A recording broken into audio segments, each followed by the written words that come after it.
শীতকাল আর বাড়িতে আলুর দম হবে না, এটা তো হতেই পারে না।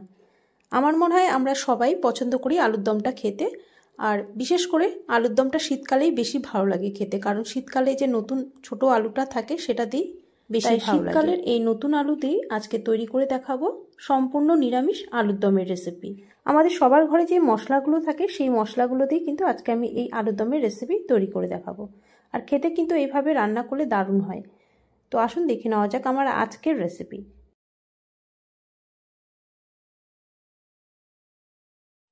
এখানে বেশ অনেকটা পরিমাণেই আমি ছোট ছোট নতুন আলু নিয়েছি, আর আলুগুলো ভালো করে ধুয়ে নিয়েছি। এবার প্রেসার কুকারে দিয়ে সেদ্ধ করে নেব। তো প্রেসার কুকারে দিয়ে দিলাম, এবার পরিমাণ মতো জল দিয়ে দিচ্ছি, আর এর মধ্যে অল্প একটু লবণও দিয়ে দিচ্ছি। লবণ দিয়ে একটু মিশিয়ে এবার ঢাকনা লাগিয়ে হাই ফ্লেমে সিটি দিয়ে নেব তিনটের বেশি সিটি দেব না, তাহলে আলুগুলো বেশি সেদ্ধ হয়ে যাবে আর ভাজার সময় কিন্তু ভেঙে যেতে পারে, তাই তিনটের বেশি সিটি এখানে দেব না। গ্যাস অন করে প্রেসার কুকার বসিয়ে দিয়েছি। তো হাই ফ্লেমে 3টে সিটি দিয়ে গ্যাস অফ করে এইভাবে কিছুক্ষণ রেখে দিচ্ছি।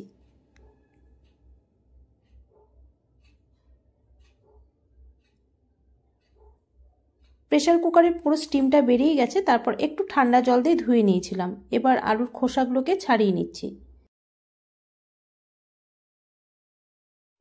আলুগুলো ভালো মতো সেদ্ধও হয়েছে, আবার ভেঙেও যাচ্ছে না, দেখুন।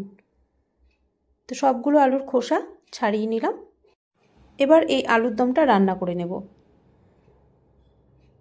প্রথমে কড়াই বসিয়ে কড়াইতে পরিমাণ মতো তেল দিয়ে দিচ্ছি। এখানে প্রায় হাফ কাপ সর্ষের তেল দিয়ে দিচ্ছি, আর তেলটা এখানে আপনাদের মনে হতে পারে বেশি আছে। এখানে যেহেতু আলুর পরিমাণটাও বেশি, তাই তেলটাও কিন্তু আমি একটু বেশি করে দিয়েছি।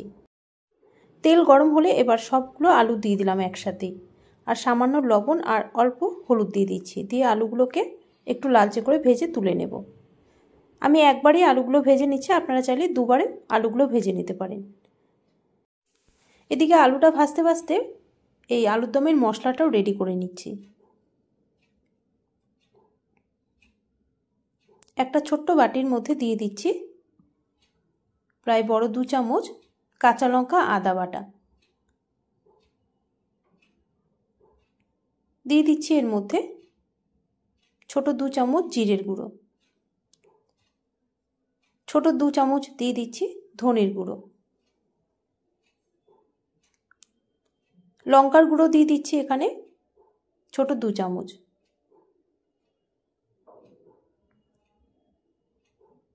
দিয়ে দিচ্ছি ছোট 1 চামচ হলুদ গুঁড়ো।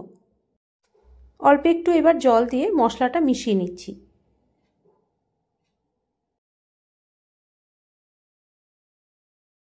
আর এদিকে মাঝের মধ্যে আলুটাও একটু নেড়ে চেড়ে নিচ্ছিলাম, আর এখন দেখুন আলুটাও কিন্তু ভাজা হয়ে গেছে, বেশ লাল লাল হয়ে গেছে। এইভাবেই আলুটাকে ভেজে নিতে হবে।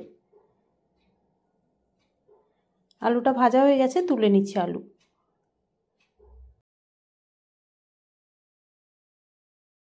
এই তেলে এবার বাকি রান্নাটা করে নেব।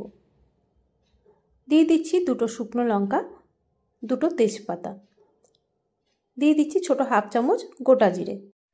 ফোড়নটা একটু ভাজা হলে যেই বাটা মশলা আর গুঁড়ো মশলা একটু মিশিয়ে রেখেছিলাম জল দিয়ে, সেটা দিয়ে দিচ্ছি, আর বাটি ধুয়ে একটু জলও দিয়ে দিলাম।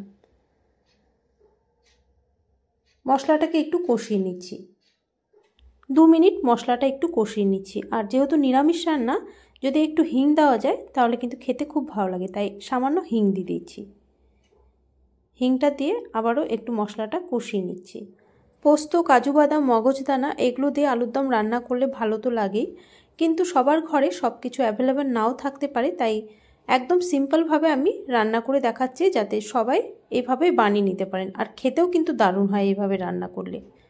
তো মশলাটা একটু কষিয়ে নিয়ে এবার এর মধ্যে একটা টমেটো দিয়ে দিলাম মিডিয়াম সাইজের, আর টমেটোটা যাতে খুব তাড়াতাড়ি গলে যায় তাই এই সময় একবারে লবণটা দিয়ে দিলাম আমার স্বাদ অনুযায়ী। মশলার সাথে টমেটোটা দিয়ে একটু ভাজা ভাজা করে নিচ্ছি, আর আমি এই সময় কিন্তু ঢাকা দিলাম না, চাইলে আপনারা একটু ঢাকা দিয়ে রাখতে পারেন, এতে টমেটোটা খুব তাড়াতাড়ি গলে যাবে। খুন্তি দিয়ে টমেটোটাকে একটু ভেঙে দিলাম, এতে করে টমেটোটা ভালো মতো গলে গিয়ে মশলার সাথে মিশে গেছে। এই সময় অল্প মটরশুঁটি দিয়ে দিচ্ছি, দিয়ে আবারও 1 থেকে 1.5 মিনিট একটু কষিয়ে নিচ্ছি। মশলাটা একটু কষিয়ে নিয়ে তারপর যদি মটরশুঁটিগুলো দেওয়া যায় তাহলে মটরশুঁটিগুলো কিন্তু একদম গোটাই থাকে। তো মশলার সাথে একটু কষিয়ে নিয়ে এবার এর মধ্যে ফুটন্ত গরম জল দিয়ে দেব। প্রায় 1.5 গ্লাস এখানে ফুটন্ত গরম জল দিয়ে দিচ্ছি। জল দিয়ে এবার ভালো করে মিশিয়ে নিচ্ছি। আর গ্রেভিটা ভালো মতো ফুটে গেলে তারপর ভেজে রাখা আলুগুলো এর মধ্যে দিয়ে দেব। গ্রেভি ভালো মতো ফুটে গেছে, এবার ভেজে রাখা আলুগুলো দিয়ে দিচ্ছি। আলুগুলো দিয়ে ভালো করে এবার গ্রেভির সাথে মিশিয়ে নিচ্ছি। এবার গ্যাসের ফ্লেম একদম লোতে রেখে প্রায় 3 থেকে 4 মিনিট ঢাকা দিয়ে রান্নাটা করে নিতে হবে। প্রায় 4 মিনিট পর ঢাকনাটা সরিয়ে একটু নেড়েচেড়ে দিচ্ছি। গ্রেভিটা দেখুন অনেকটাই পাতলা আছে, তো গ্রেভিটাকে একটু ঘন করার জন্য আমি এখানে 2টো আলু একটু ভেঙে এই গ্রেভির সাথে মিশিয়ে দিচ্ছি, এতে করে গ্রেভিটা একটু ঘন হয়ে যাবে।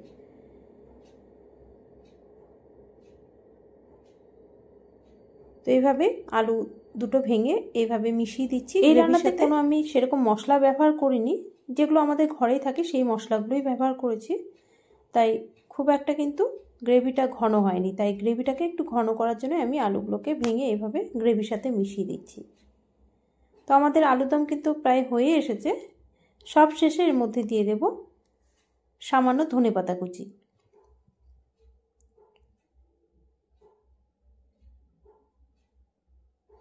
তো এবার দিয়ে দিচ্ছি অল্প একটু ধনেপাতা কুচি।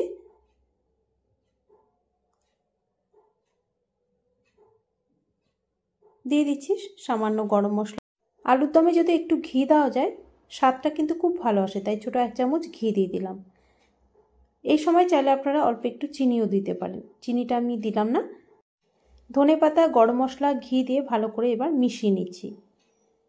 মিশিয়ে গ্যাস অফ করে এটাকে 10 মিনিট স্ট্যান্ডিং টাইমে রেখে দেবো ঢাকা দিয়ে। তারপর এটাকে সার্ভ করে নেব। রুটি, লুচি, পরোটা, ভাত, ফ্রাইড রাইস, পোলাও সব কিছুর সাথে এই আলুর দম কিন্তু দুর্দান্ত লাগে।